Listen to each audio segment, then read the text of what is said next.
Hi everybody, this is Neal Schaffer again. I'm really sorry. I tried to change the lighting so it doesn't look like I have dark circles under my eyes, but what can I do?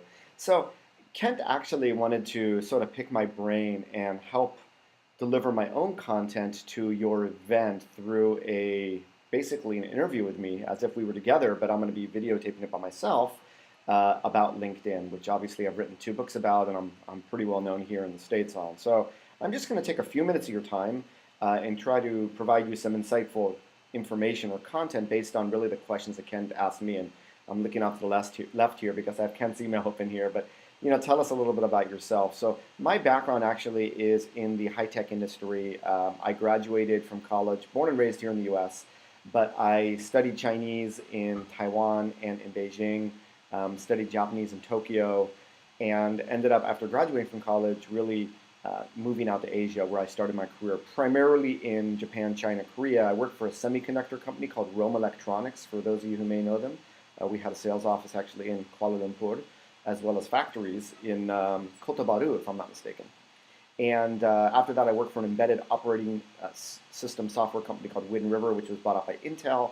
And then I worked for a IPTV middleware company called SBL. These were all very small companies, and my background really, or what I did for them, was B2B sales, biz dev, marketing, and really launching sales organizations from scratch. And what I do now, since 2008, where I started blogging, in 2009 released my first book and launched my social media strategic consultancy in January 2010, is over time now I've worked with a few dozen companies on either creating their social media strategy, coaching them on how they can be better doing their social media on an ongoing basis, doing training, as well as workshops and speaking events for them. Like I said, currently working on my third book. Windmillnetworking.com is I'm trying to make it a Mashable type site with a lot of really good content for social media for business.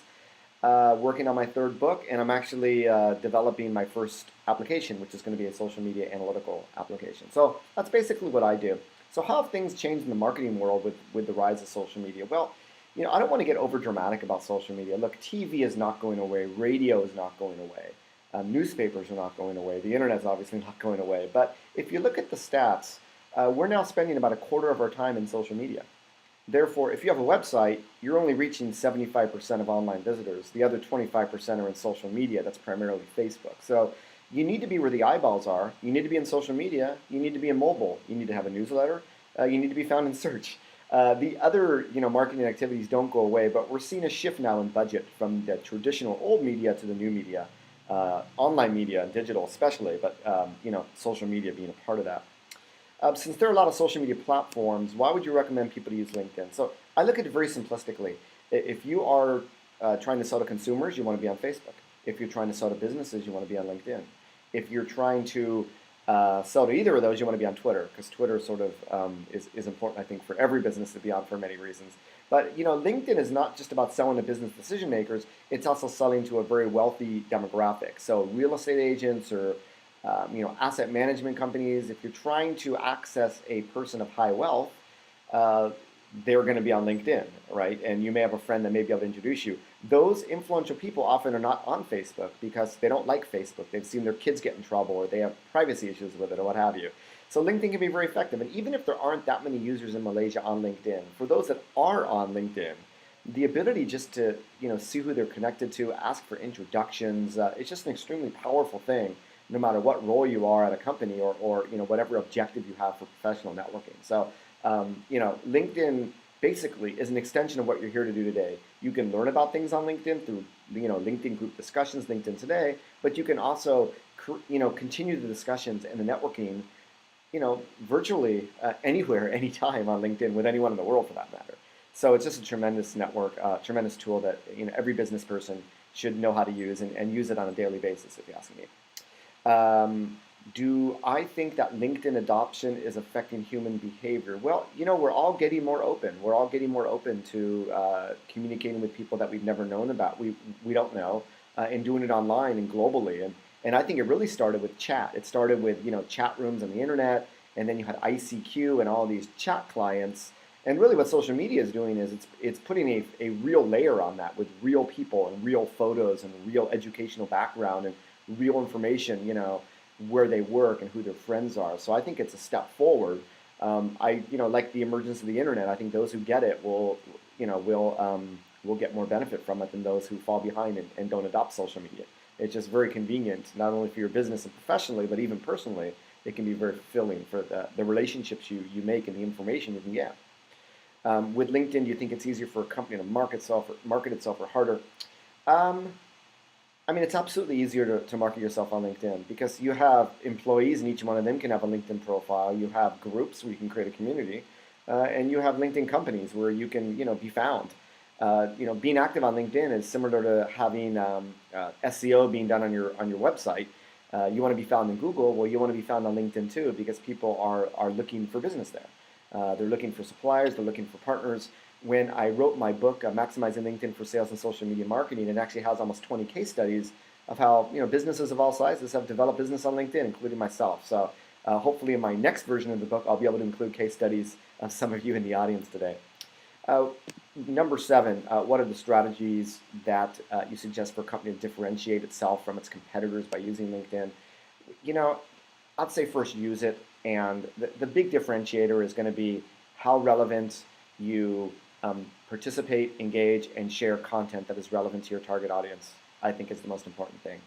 I mentioned, companies and status updates for profiles, groups, LinkedIn Answers. There's a number of public forums where you can participate, and that's what it's going to come down to, I think, as well as the professional networking. That the more you educate your own employees, especially your salespeople and business development people on LinkedIn, the better your company is going to be as well.